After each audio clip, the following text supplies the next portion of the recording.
잠시 후에 이 대선 표 분석 얘기는 조금 더 심도 있게 나눠보고 일단 긴급하게 뭘 돌려서 가져오셨다면서요. 네, 그렇습니다. 저희가 의뢰해서 돌린 조사입니다. 네. 문재인 대통령 국정수행 지지도 조사. 이게 뭐 임기 시작한 지 얼마나 됐다고 벌써 이거를 평가하느냐라고 하실지 모르겠지만 이틀간의 행보. 마치 다른 정부에서는 이제 한 달간 뽑히고 나서 한 달간 벌어졌어야 될 일이 이틀 만에 압축적으로 벌어진 걸 보면서 특히 인사 보면서 어떤 느낌을 받으셨는지가 아마 이 부분에 포함이 될 것 같습니다. 그래서 조사를 해봤어요. 자, 첫 국정수행 지지도 조사 어떻게 나왔습니까? 네. 통상 취임한 다음에 한 달 동안은 국정수행 기대, 전망 이렇게 물어봅니다. 그렇죠. 잘 할 것으로 보십니까? 아니면 잘 못할 것으로 보십니까? 이렇게 물어보는데요. 예. 문재인 대통령 잘 할 것이다라는 의견이 74.1%로 나타났고요. 잘 못할 것이다라는 의견이 16.1%로 4명 중에 3명가량이 잘할 것으로 긍정적 전망을 하고 있는 것으로 나타났습니다. 4 중에 3명, 네. 74.1%가 잘할 것이다라는 긍정평가. 네. 이게 그러면은 대선 결과가 44.08%였던 거랑 비교하면 이틀 만에 그렇습니다. 상당히 41.08%의 득표율이었는데 뭐 2배 가까이 긍정적 전망을 하는 것으로 나타났습니다. 그 역대 대통령의 임기 초반 지지도 수행 지지도하고 비교하면 어때요? 거의 이 비슷한 수준인데요. 이명박 대통령이 79%의 주간 집계에서 긍정적 전망을 나타낸 바 있고 박근혜 대통령은 64% 이보다는 좀 낮지만 그래도 10명 중에 6명 혹은 7명가량이 긍정적 전망을 했던 것으로 나타났고요. 다만 이제 미국의 트럼프 대통령은 한 달 후에 국정수행 지지도를 평가했을 때 41%. 미국에 비하면 상당히 지금 높은 것으로 나타난 것으로 볼 수 있고요. 일간으로 보면 10일 첫날에는 70.8%였는데 어제 77.4%까지 올라서 10명 중에 8명가량이 긍정적 전망을 하는 것으로 나타났습니다. 그러니까 이 70.8% 첫날, 두 번째 날에 77.1%라는 수치를 보면 이게 이제 인사를 보면서 여러분들이 받은 느낌이 반영되는 거 아니겠습니까? 그렇습니다. 그렇죠. 취임 이제 선서부터 시작해서 그날 굉장히 바쁘게 움직였죠. 그리고 나서 바로 인사 조치가 있었는데 그 부분에 대해서 긍정적 전망을 한 것 같고요. 연령별로는 역시 이 20대, 30대, 40대가 80% 안팎의 긍정적 전망을 한 반면에 60대가 좀 가장 낮아서 62.7%로 나타났습니다.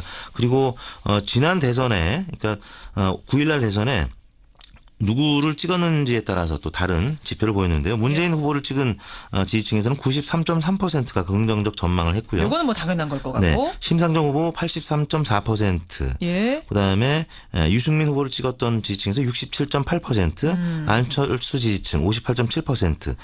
다만 홍준표 지지층에서는 26.5%만 긍정적 전망을 하는 것으로 나타나서 매우 낮게 나타났습니다. 그렇군요. 74.1% 매우 잘할 것 같다. 16.1% 이게 뭡니까? 대체로 못할 것 같다? 아니 별로 못할 것 같다? 네. 부정적 전망인데요. 부정적 별로 전망. 그다음에 매우 잘못할 것 의견이 16.1이었습니다. 이렇게 나왔군요.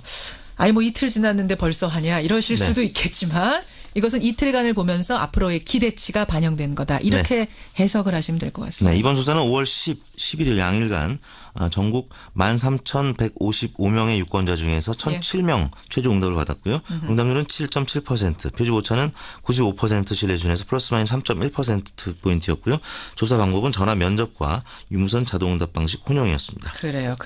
이 리얼미터 말고도 한 두 곳에서 더 나올 조사가 있다면서요. 요것에 대해서. 네. 한국사회론연구소가 어제 발표를 했고요. 또 이제 이번 주에 아마 다른 조사기관들도 여러 곳이 발표가 될 것 같습니다. 그것과 비교해서 한번 추이를 보시면 될 것 같고요. 네네. 자, 대선 결과에 대한 얘기를 해보죠. 대략적인 표 분석은 아마 이미 여기저기에서 나왔을 것 같고 대략 말고 전문가의 시각에서만 볼 수 있는 관전지 5곳 골라오셨다면서요. 네, 그렇습니다. 첫 번째 주목할 지역은 어디입니까? 바로 사드 배치 문제로 뜨거웠던 성주와 김천 지역인데요. 인터넷에서는 이런 얘기들이 있었습니다. 실망이다. 그리고 성주에 사드가 들어가도 싸다 이런 비난의 의견이 있었는데 여기서 잠깐만 홍준표 후보가 큰 표 차이로 1위 차지한 거죠. 그렇습니다. 성주에서 홍준표 후보가 55.8%, 예. 김천에서 47.7%, 반면에 문재인 후보는 성주에서 17.3%, 예. 김천에서 24.3%로 두세 배 이상 홍준표 후보가 이겼습니다. 예. 다만 지난번 대선과 비교하면 성주에서 박근혜 후보가 87% 득표했었는데 이번에 홍준표 후보가 55.8%, 30%포인트가량 낮아졌습니다. 아, 그렇군요. 그렇습니다. 그리고 문재인 후보는 지난 성주에서 13.2% 득표했다가 이번에 17.3% 소폭이지만 증가했고 예. 박근혜 후보의 득표율보다는 30%가량 낮은 득표를 보였다는 점에서 성주 시민들도 할 말은 있다라고 지금 얘기를 하는 것이고요. 경북에서 보면 홍준표 후보의 전체 득표율은 48.6%. 예. 지난 대선에서 박근혜 후보가 80%였는데 역시 30%포인트 이상 낮아졌고 문재인 후보는 지난 대선에서 경북에서 18.6이었는데 이번에 21.7%로 3%포인트가량 높아졌고요. 눈에 띄는 것이 김천의 율곡동입니다. 여기서는 율곡동? 네, 경북 전체를 통틀어서 예. 유일하게 문재인 후보가 과반 득표로 1위를 차지했는데 50.4%를 득표했습니다. 그리고 그래요. 홍준표가 17.2%로 크게 앞선 지역으로 나타났습니다. 5875님도 문자 주셨지만 아니 성주에서 그렇게 정부 정책에 반대하더니 어떻게 홍준표 후보가 1위 나왔냐고 하시지만 네. 뜯어보고 나면 네. 지난 대선 지역적인 걸 고려해야 되는 거니까. 워낙 또 노년층이 많이 사시는 곳이라서 지난 그렇게 대선하고는 나타난 이런 차이가 있었다는 네. 거 전문가 시각에 포착된 거고요. 두 번째 포착 지점은 어디입니까? 관심 지역구 중에 하나가 바로 김진태 의원의 춘천입니다. 춘천? 네, 김진태 의원 지역구에서 또 태극기 시위도 많이 있었죠. 예. 박근혜 전 대통령의 구속 사태 반대하는 시위가 여러 번 있었는데 이곳에서의 득표율 문재인 38.2%, 홍준표 24.8%. 전국 득표율과 큰 차이 없는 수치를 나타냈습니다. 김진태 의원 지역구에서의 표심도 네. 자유한국당은 아니었다. 이건 굉장히 그렇죠. 어렵네요. 그냥 그간의 뉴스만 보면 홍준표 후보가 여기는 문재인 후보를 이기지 않겠느냐. 그렇죠. 김진태 의원 지역구니까. 지역구인데 그렇게 봤는데 조직이 있을 텐데. 네, 38대 25가량으로 13%포인트 이상 높게 나타났습니다. 그러면 이제 비슷한 맥락에서 우리가 지켜봐야 될 관전지가 더 있겠네요. 네. 안철수 후보 지역구는 어땠는가, 유승민 후보 지역구는 어땠는가 어떻게 보세요? 안철수, 유승민 다 본인의 지역구에서는 선전하지 못했습니다. 안철수 의원의 전 의원의 지역구 노원구를 보면 예. 문재인 42.4, 안철수 25.8. 안 후보는 노원구 지역구에서도 크게 문 후보에 밀렸고요. 그래요. 유승민 후보의 지역구인 대구 동구에서도 예. 홍준표 44.4, 문재인 21.0에 비해서 유승민 후보는 15.9%로 3위에 그쳤습니다. 자신의 지역구에서 네. 이렇게들 다 나왔다는 게 신기하네요. 그러면 문재인 이제 대통령은 어떻습니까? 본인의 지역구였던 부산 사상구에서 41.4%로 1위를 차지했습니다. 현 지역구는 아닙니다. 네. 전 지역구죠. 예. 근데 전국 득표율보다 보면 미미하게 높은 수치긴 하지만 기대보다는 못했다. 그래서 그러네요. 결국에는 자신의 지역구에서는 선거운동을 활발하게 하지 못하고 전국을 다 누벼야 되니까 그러다 보니까 본인의 지역구에서는 조금 실망감이 좀 있는 것 같습니다. 그래서 특이하네요. 문재인 후보만 그래도 나름 선전을 했고요. 다른 후보들은 열세에 그친 것으로 나타났습니다. 그렇게 되는군요. 자, 네 번째 관전 포인트는 어디입니까? 예, 늘 보수 쪽에 손을 들어줬던 곳 하면 강남 3구죠. 강남 3구. 강남 서초, 송파 이 세 지역구에서도 문재인 후보가 이겨서 서울 25개구를 석권한 것으로 나타났습니다. 그래요. 다섯 번째 관전 포인트는요? 호남에서의 문재인 압승인데요. 문재인 후보가 광주에서 61.1, 전남에서 59.9, 예. 전북에서 64.8%로 안철수 후보가 대략 30% 안팎이었는데 대략 2배가량 문재인 후보가 높게 나타났습니다. 이거는 이제 많이들 알고 계시는 걸 텐데 이렇게 합쳐서 5가지 포인트 이번 대선 득표율 분석해보면서 네. 희한한 부분, 이색적인 부분들 짚어주셨어요. 그래요. 리얼미터 이색스 대표 고생하셨고요. 오늘 나오셨다고 다음 주 목요일에 빠뜨리시는 건 아니죠? 네네, 아닙니다. 이제는 좀 쉬엄쉬엄 네네. 쉬어가면서 해주십시오. 고맙습니다. 네, 감사합니다. 예, 긴급 여론조사 결과를 가지고 오셨었습니다. 이택수 대표였습니다. 김성환의 행간 시사평론가 김성환 씨 나오셨습니다. 어서 오십시오. 네, 안녕하세요. 지금 보면 말이죠. 그 조국 교수 인선이 네. 된다면 예전에 법무부 장관 강금실 장관 케이스를 좀 떠올리게 해요. 네, 저도 그 생각 떠올랐었어요. 어떻게 생각하세요?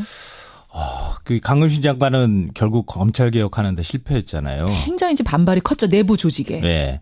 근데 이게 장관으로서, 그러니까 법무부 장관으로서 검찰 개혁하기는 좀 쉽지 않지만 예. 민정수석으로서 개혁하는 데 참여하는 것은 좀 다른 차원일 것 같아요. 그러니까 검찰 조직을 장악해야 하는 장관이란 자리하고 수석은 좀 다르니까 네. 조국 교수가 현장 경험 없다는 거 큰 문제 없을 거라고 보세요? 네네.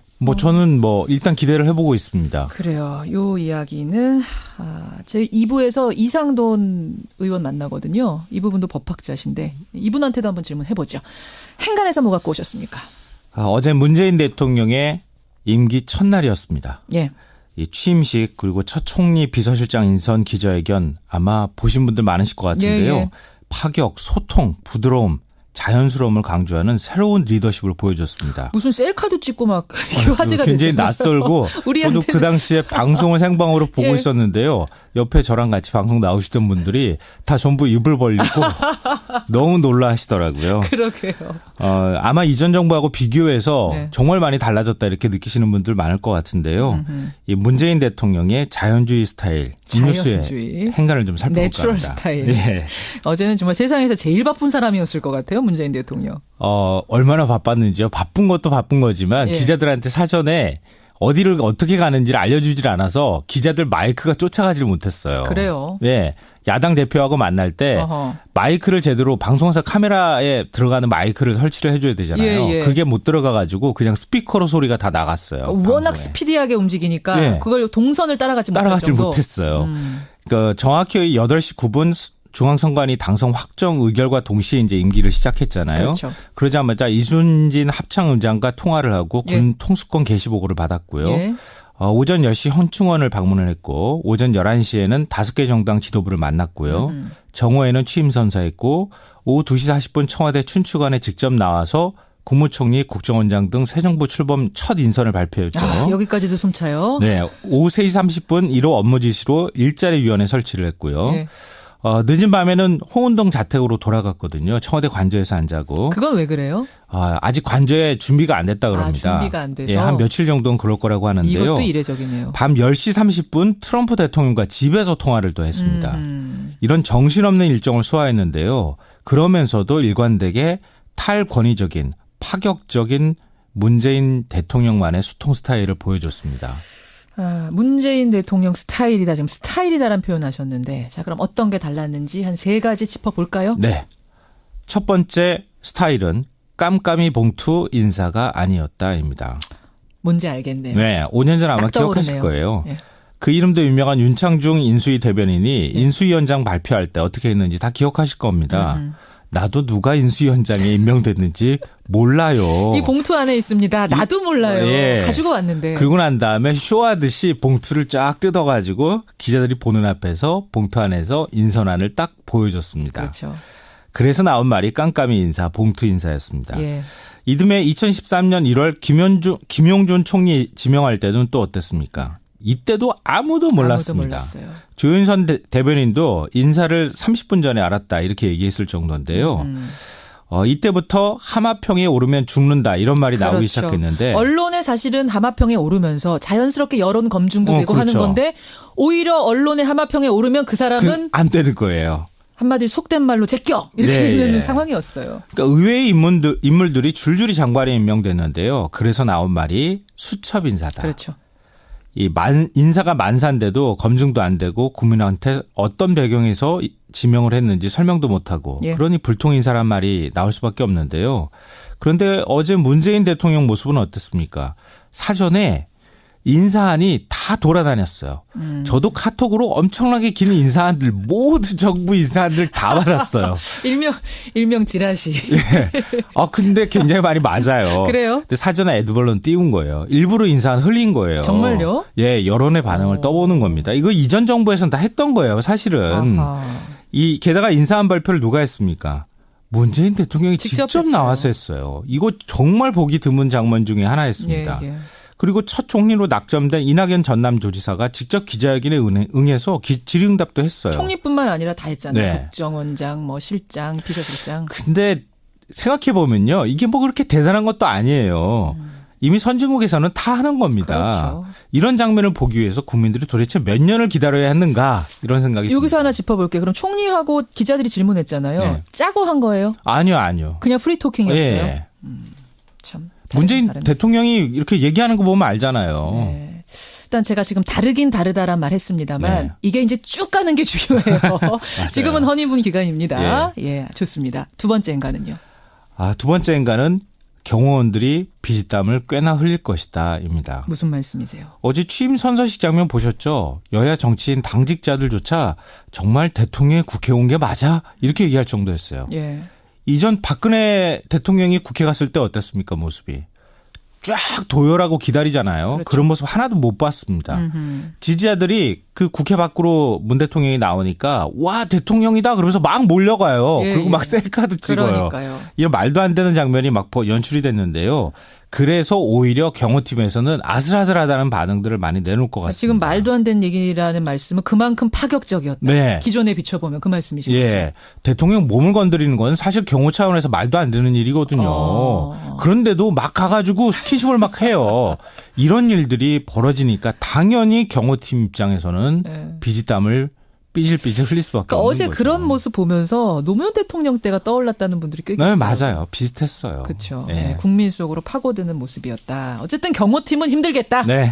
세 번째 인간 뭡니까? 세 번째인가는 파격이 항상 좋은 것만은 아니다입니다. 이 부분을 새겨들어야 됩니다. 네. 파격이 늘 좋은 건 아니다.